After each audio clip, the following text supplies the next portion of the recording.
2023 has been one of the hardest years of my life as far as realization of who I am versus who I thought I was. Through the ups and downs, I ultimately decided that one of the major things that I was doing in my life, which was smoking weed, no longer served me. So here in this video, I want to talk about 10 reasons why I decided to quit smoking marijuana.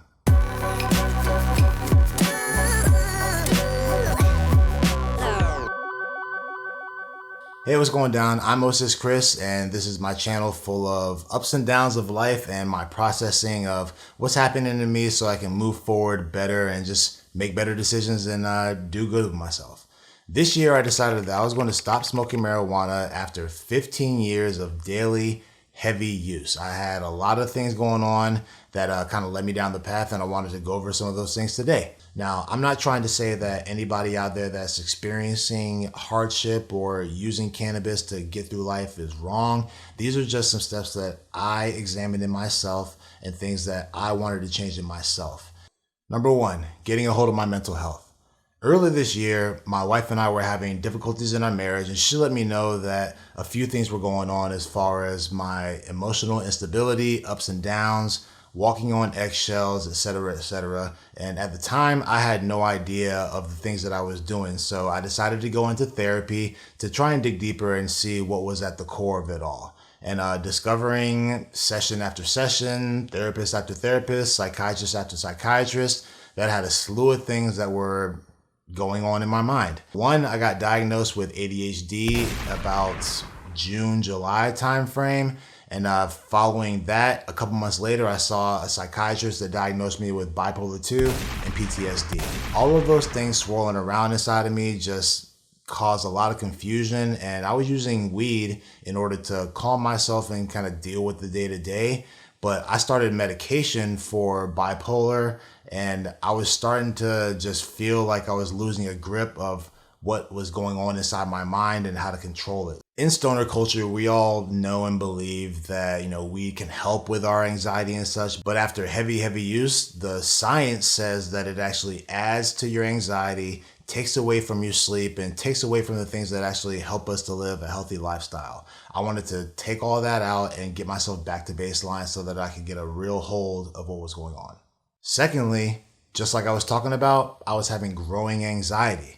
Like I said, the science says that after heavy use, your anxiety can become worse due to marijuana, and that's what I was experiencing. This year has been a tough one, coming off the heels of COVID, and I was unemployed for like the past 2 years, and just a lot of things getting me down into depressive states and moods, and life is tough out here. But I was starting to have more anxiety than ever and starting to have some really scary, intrusive thoughts about myself, my family, and it was just really scary. At the same time, I was starting medication for bipolar 2 and was prescribed by a licensed medical professional. So I had no reason to believe that the medication was leading me down these paths. My only other option that I had to think about was if my marijuana use was negatively affecting me. And I believe that it did. After doing research online and hearing different people's stories, other heavy users, I came to the conclusion that it was probably the marijuana that was causing me to have these weird thoughts and visions and just increased sense of impending doom when I thought it was actually helping me to feel better about what was going on in my life. So intrusive thoughts and anxiety on the rise, I had to do something about it. Number 3, self-medicating never made hardship easier to deal with. It just helped to distract me from the real things that I needed to be doing in order to get through in positive ways. I'm not a medical professional. I don't have any degrees. I'm not an expert in mental health. I'm not even close. I just know what I'm dealing with. But over the past year, I've been talking to psychiatrists, therapists, X, Y, and Z. And my latest psychiatrist actually diagnosed me with cannabis use disorder.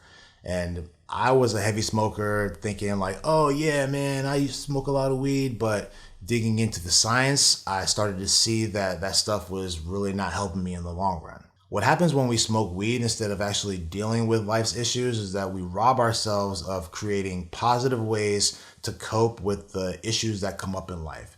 Instead of going to the gym, instead of exercising, instead of having positive conversations, deep conversations with ourselves and others, we smoke it away and think that the next day it's all going to be gone. But really, that's just a distraction from helping us to get through in good ways. The more I smoked weed, the less I wanted to work out. The more I smoked weed, the less I wanted to get out of the house. The more I smoked weed, the less I wanted to talk and socialize with my friends. The more I smoked weed, the less I wanted to do positive things that could actually help me to get through hard times like unemployment, marital issues, doubt in myself, self-esteem, confidence issues, things like that. Instead of getting to the core, I would always just blanket it in clouds of smoke. Number 4, smoking marijuana is a very expensive habit. Too expensive of a habit. With my use, I was buying new bags of weed once or twice a week, equaling about anywhere from $60 to $70 per week. So multiply that times 4, I was smoking somewhere between $240 to $300 worth of weed every month. That could have been going to a gym membership, to paying bills, to helping with groceries, to helping alleviate things that my wife was going through, to help my household. I was putting that into distracting myself from things that actually could help me and help my family to get further. Too expensive of a habit. Plus, when you're running low on weed, you feel kind of fiendish, right? Like trying to find what you can to scrape together a few bucks to get like a little bag that can last you a few days. It was just a bad cycle when in reality, I have other priorities that funds and finances can go towards, as well as saving money, right? If I don't have any extra bills to pay and I just took that money and put it into savings, that is a lot of money over time. Number 5, my emotions were out of control. My wife told me probably about February, March timeframe that she had enough of my ups and downs, my emotional irregularity, and I had no idea what she was talking about. I've been going by life just thinking that I was doing all the right steps and doing all the good things, helping myself, helping my family, but underlying there was issues with talking to me, trying to relate to me, my reaction to different types of stimulus. If she would tell me something, I would usually go off the negative end versus what I wanted to do, being encouraging, positive, optimistic. I was finding myself more and more in the realm of pessimism, negativity, and just negatively affecting people around me, and starting to live this double life unknowingly, thinking that I was doing all the positive things, but in reality, my actions were completely the opposite. And that led a lot of people, my family, friends. My dad told me one time that he didn't know how to talk to me. And that was devastating, especially hearing the same words from my wife. Two people that I love dearly and I trust their opinions and thoughts highly were telling me that they didn't know how to communicate with me because I was unstable. And that is not something that's easy to come to terms with when you want to be a loving and caring person. Along those same lines comes number 6. I want to actually love my wife and daughter more than I do versus tolerating them. Back in my weed smoking days, I remember clearly having moments where I knew my wife would be getting home from work or coming down the stairs, or I knew it was time to go pick up my daughter from her school, and I would have to burn some weed in order to get through those moments, thinking, damn, this is about to be a stressful situation. Let me smoke some weed so I can deal with them better. Damn, I'm about to go and take this walk. I got a lot on my mind. Let me smoke some weed so I can clear my mind and deal with my wife and daughter. That is not ideally how I want to be living. I want to be able to face my issues head on. I want to be able to deal with my family head on and be the rock and source of inspiration and positivity and all the good things that come with fatherhood and being a good, healthy partner, versus trying to distract myself from their things, trying to smooth over anxiety that was not really there in the moment. And weed never allowed me to be present with my family. It was always just a way for me to get through so I could get through the next few minutes with them or tolerate whatever was going on in their life that affected me. I wanted to take a step back and realize who I was as a husband, a father, a son, a brother, and actually be there for my family versus hiding behind the smoke. 7, hindering my ability to work and my motivation. Everybody out there knows by the stereotypes that stoners are burnouts and they smoke weed and sit on the couch, play video games, and watch cartoons. I love to do that stuff regardless of smoking weed or not, but in reality, when I thought that I was getting my head in a space where I could kind of get through tasks and be more creative and all these things, I would actually find more so that it was stopping me from getting to those points. I'd have 10 YouTube ideas, I'd have a whole slew of projects that I needed to do, and I would just think, okay, cool, let me go smoke a joint real quick and I'll be able to get through this. It'll be a great work session. But what ends up happening 9 times out of 10 is you smoke the weed and then you get into a relaxed state where you don't want to do anything else besides just be. I would much rather smoke and sit on the couch, watch Rick and Morty or some Marvel movie than sit down on my computer and do fruitful work that could help me to find a job when I was unemployed, to help me finish my projects when I had an immense amount of time to do them, and it was just a distraction. Absolutely hindering and get in the way of my motivation and my ability to work, as well as failing drug tests that could equal getting a job. No good. Next, government and capitalism getting in my weed culture. Now that weed is becoming increasingly more recreational around the country, people are building businesses, dispensaries are popping up left and right, and I live in a legal state, Maryland. Marijuana became legal for recreational use in Maryland in July of 2023. And like I said, dispensaries are everywhere. You can drive and find one maybe every 5-10 minutes. Now that weed is being sold in stores, brick and mortar, people have to pay taxes and do things in order to sell it. That stuff reflects in the price and the cost of what we are using to try and help ourselves.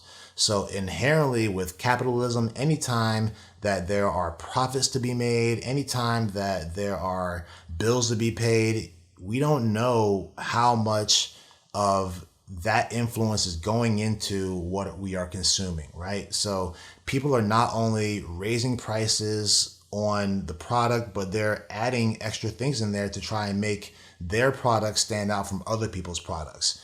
The weed potency has gone up majorly from what it was back in the day. Back in the 70s, I want to say it was somewhere around 3 to 10% that you would find THC in the marijuana. Now you can find it upwards around 20, 30%. THC is not difficult to find these days, and that is the majority of what you find out there. So companies, scientists, growers are going through all kinds of new things trying to make their product better. Meanwhile, I'm not sure how much that actually helps the consumers, helps the people that need the medicine, that need the cannabis for whatever reasons.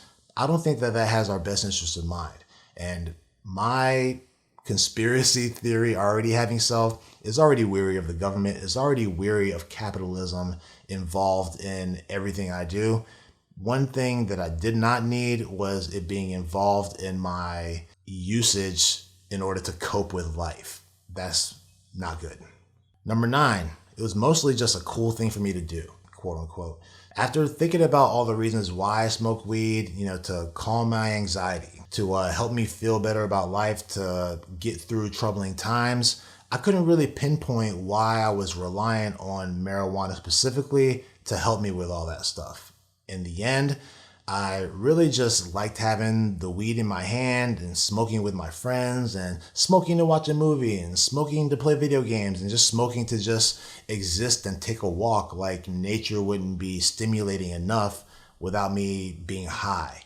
And to go through that process, thinking about the real reasons why I use, I couldn't justify it. I couldn't justify saying that weed was better than exercise. I couldn't justify saying that weed was necessary for me to have conversations with my friends. I couldn't justify saying that weed was helping me with work. It was really just a cool thing to do that I've learned from capitalism and the government through music, through cinema, through TV, through the normalization of using substances to help cope through life.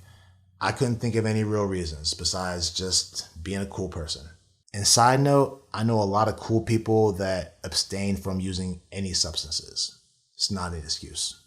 And finally, the number 10 reason why I stopped using marijuana, I'm more curious about what life is without it than continuing life with it. Like I said, I'm a 15-year daily heavy user of marijuana, smoking anywhere from 3 to 10 times a day. Pretty much anytime I saw the bowl on my desk or somebody offered me some weed, I would take it every single time, just thinking that this is, in my life and it wasn't hurting anything. But I'm not sure if continuing that is actually good for my life. I have no idea. 15 years is a long time, and I started as soon as I got out of the military and I was no longer held accountable for doing drug tests to keep my job. So I thought, oh, hey, let me just go out here and live it up, and I'll find something that allows me to smoke and do my job and live my life. It'll be great. But meanwhile, like I said earlier, I'm robbing myself of all the opportunities to build positive habits, to build new ways of dealing with the stresses of life, to make connections that I couldn't make before because I was stuck on the couch all day, not getting out of the house, not socializing, not meeting new people, not giving myself new experiences, but going back to the same thing every day for 15 years. I'm extremely interested to find out how powerful I am without using marijuana as a substance to get me to where I want to go. That curiosity is so much higher than what I was experiencing and what I want to experience for the rest of my life if I am to continue smoking weed. I could keep going with a whole laundry list of reasons of why I stopped smoking, but those 10 were really enough in the pros and cons for me to see that it was enough is enough, right? I had a good run, and in my curiosity of trying to see what's on the other side, it just makes perfect sense. If you're on the fence about stopping your usage or slowing down your usage, this is just some encouragement so you know you're not alone, and it is something that's possible. I'm right now 19 days sober from any marijuana use and feeling the best I've ever felt for a long time. Things are still hard. I'm still going through unemployment woes and things with my wife and trying to maintain and manage with life in general. But I just feel like I'm better equipped to face the fire and walk through as best I can versus just hoping that I don't get hurt. Hopefully this video helped out, and if you like more, hit that subscribe button. It's all good, but I really just want to pass some energy to the universe and pass some love out to everybody out there that's going through something. And anytime we can come across anything supportive to help us get to a place of positivity, I want to be part of that. Love you.